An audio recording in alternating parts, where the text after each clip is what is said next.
Beyond the setting sun. I was always a lonely child. I had no siblings growing up alone with my mother. I was happy though. It was just me and my mother. We lived near Lavender Town where she took care of me. Every day we would go out to play. We sometimes went down to the river to watch the pollywags swim around. Other times we would roll with the geodudes downhill.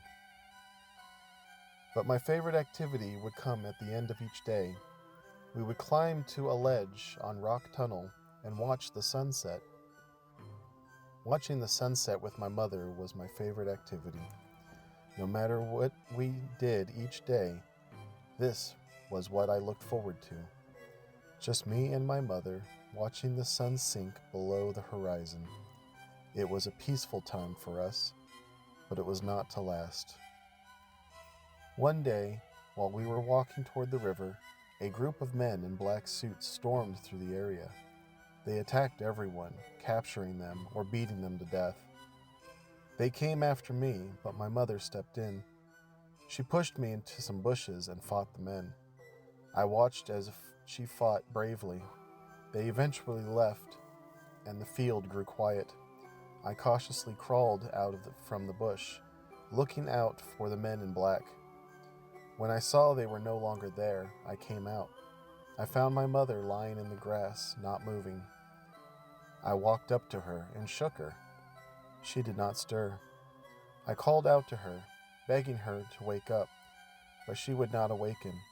She had been killed by the men in black, died protecting me. Tears poured from my eyes as I bent down and took the skull she wore and the bone she wielded against the invaders. She wore this skull proudly. I, too, wore it with pride. I sat there crying for my dead mother, mourning for the joyful days she took with her. My heart twisted inside me, squeezing every last tear from my soul. From behind me, I heard a rustle in the grass. Had the evil men returned? I turned, ready to defend my mother from these demons. Instead, I saw an old man dressed in white, a polar contrast to the villains from before. This man looked at me, standing over the corpse of my departed mother, with sorrow. He approached me cautiously, with kind, open arms, and offered warmth and comfort. I could not refuse. I wailed into his arms, and he held me, cuddled me, and comforted me. He took me to his home, gave me food and a soft bed to sleep in. I fell asleep, exhausted from the dreary day's events. When I awoke, the man told me he would take care of me.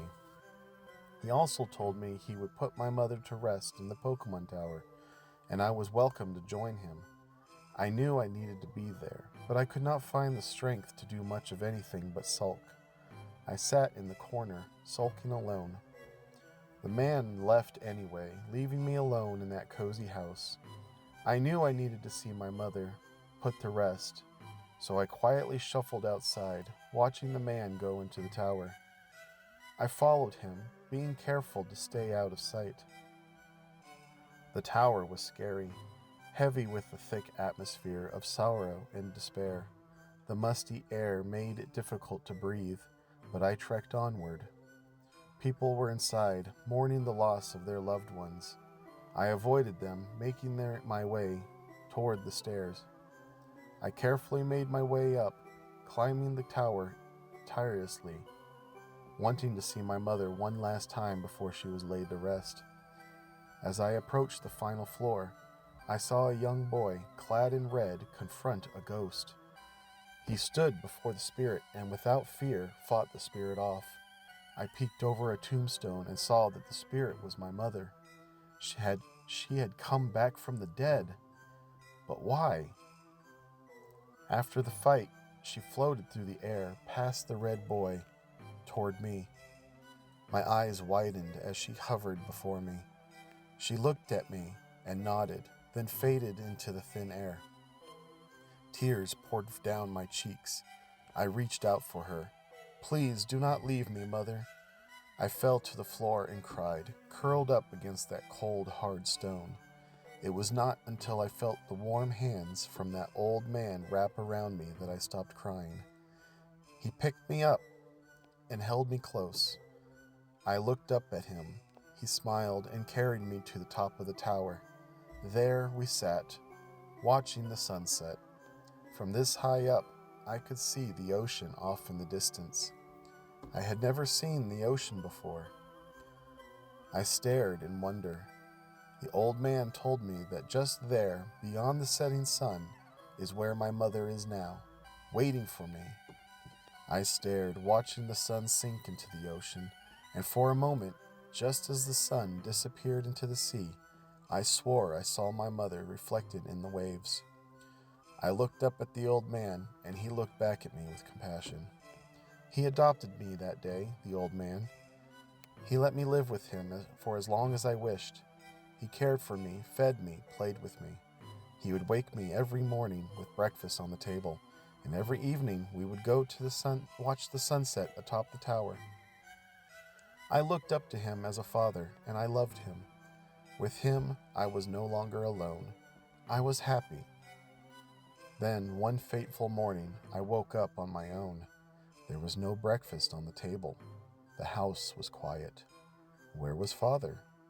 I found him in his bed, still sleeping. I climbed up and tried to wake him. He did not move. I shook him, tapped him on the head, even screamed loudly in his ear. He did not budge. I was scared. He was cold, like my mother was. I ran outside and wailed for help. I screamed, I shouted, I cried. At last, a young woman came and tried to comfort me.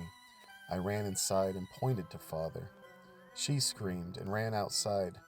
Soon, more people rushed in and surrounded him. People came in with a portable bed.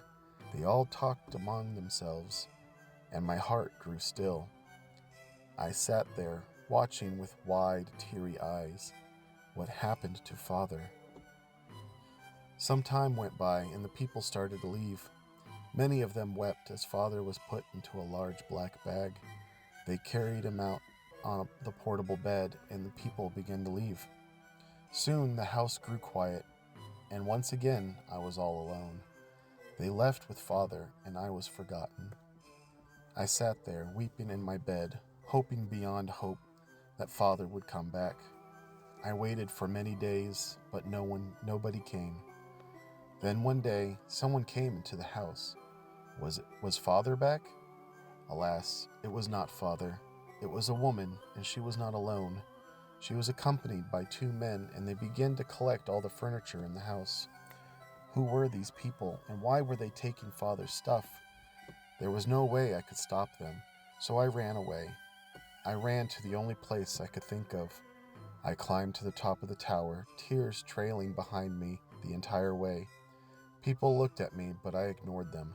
I wanted to see Father again. Now here I sit on the edge of the tower's parapet. I look down at the people and Pokémon below, wandering about their lives. I want to cry, but no more tears come. I am empty. My battered soul is too worn to go on. I look out at the sea, the sun slowly dipping into its crystalline waters. When the sun touches the horizon, I see Father reflected in the waves. He smiles at me, and next to him is my mother. She looks at me with love. I reach out for them, longing to join them beyond the setting sun. That is where I belong. I set my bone down and carefully remove my skull. I stand up and watch the sun disappear beneath the horizon. It will not be long now. I will be with them again. I will see their joyful smiles, hold their warm hands, curl up in their loving arms.